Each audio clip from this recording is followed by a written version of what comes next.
had never heard before, which is wealth spreading. Have y'all ever heard of that term, wealth spreading? So what she was saying is, she was saying, it's when you look at black entrepreneurs and black small businesses, and often it is the first one. So you're the first one in the family who's starting to make any kind of money.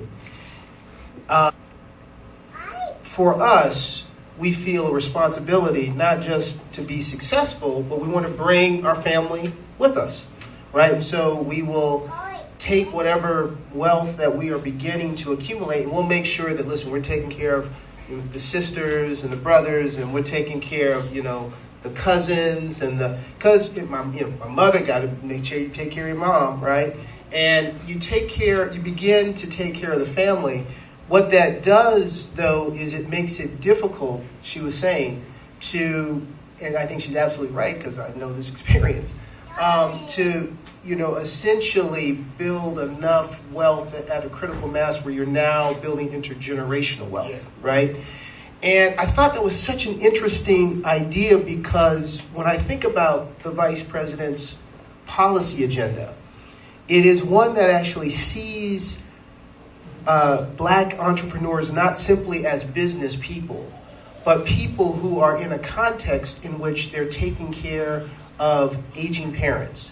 They're taking care of raising young families. They're wearing, hats where they're trying to make sure they're contributing not only to the well-being of their families, but their communities. And so she has policies that speak to those different hats that you're wearing, right? And that other entrepreneurs are wearing.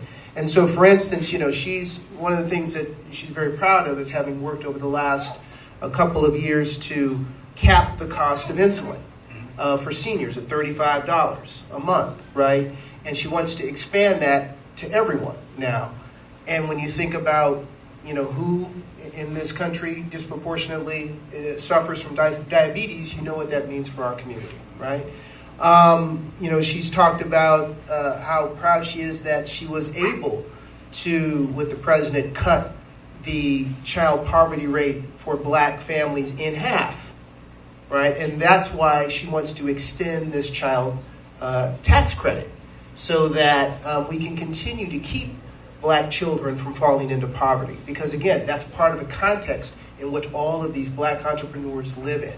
And so I wanted to ask you, as you think about the vice president's record, particularly for black Americans, is there anything that inspires confidence in you as someone who's a Michigander, as somebody who's from Detroit, that she is going to continue this commitment to work for black families?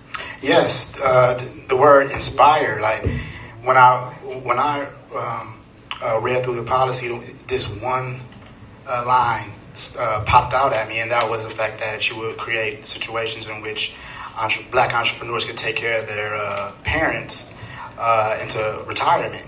And that really struck a chord with me because, being a black man in society, you want to take care of your parents, like when you're 13, you're thinking about, man, I want to do this, get my mama this, I want to do this, get my dad this, and you pretty much, that's on your shoulders, that's on your own, but when you add in health, mental wellness, it's like, it gets a little bit deeper, and then, my mother's, she's like 78, she's, getting older, and it just really makes me feel good to think that the vice president cares, about my real life worries. You know what I mean? Like my real life thoughts, what I really want to do for my mother. So it's like that really made me feel good, made me feel warm inside. You know what I'm saying? I don't feel like I'm alone out here. Yeah.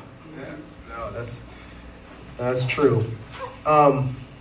So let's just switch gears a little bit, and we already talked a little bit. Sean talked about it. I talked about it at the top a little bit about. We know how the vice president feels about you and feels about us. We also know how Donald Trump feels about Detroit. How does Detroit feel about Donald Trump? There you go, right there. But yeah, it is Detroit versus everybody. You know what I mean? Yeah. You know, for him to be in Detroit and say those statements was crazy. You know what I mean? Like, that was crazy. And we were already participating, you know, but for him, he actually, with those statements, made it Detroit versus everybody. You know what I mean? And it's also Detroit versus Trump. You know what I'm saying? Like, he made it that way. So, you know, Detroit versus everybody is the sentiments that Detroit carries, and it's been 12 years, and today with that he restarted it. You know, just directed towards him. Speaking of him, you know, we could say that he failed the black community during his presidential tenure. And the Project 2025 agenda would be a disaster, from raising costs on the average black family by nearly $4,000 a year to gutting affordable health care coverage, Medicare, Medicaid, Social Security, and more. So how can people with large platforms like you get the word out about how his extreme Project 2025 agenda would be devastating for black communities? I think we're doing it now. You know, those who have platforms actually use them to speak. I just answered earlier. I said that another way is that every individual could, on November 5th, you know, just call 2 or 3 people and tell them, hey, you're about to go get some lunch, you know, and drive them to the polls. You know what I'm saying? That'll get a spike for sure. But yeah, just using your platform to speak out and show, you know, individually their feelings. You can't make anyone do anything, but if you show them the how it benefits them, they may take action. So, look, early voting starts in Detroit this Saturday. As we know, the Vice President's going to be here on Saturday to encourage folks to vote, cast their ballots early. You just gave us probably the best idea I've heard to get people to the polls. Trick 'em. And I like it. You know, anything else we can do to make sure we have, you know, we make our voices heard between now and November 5th, because we can vote early. Use your voice. You know, like, that's the main thing. Like, I guess, you know, that has to be taught too. Like, my daughter is like, you know what I'm saying, to her, like, look, use your voice. You know, your voice can make a difference. And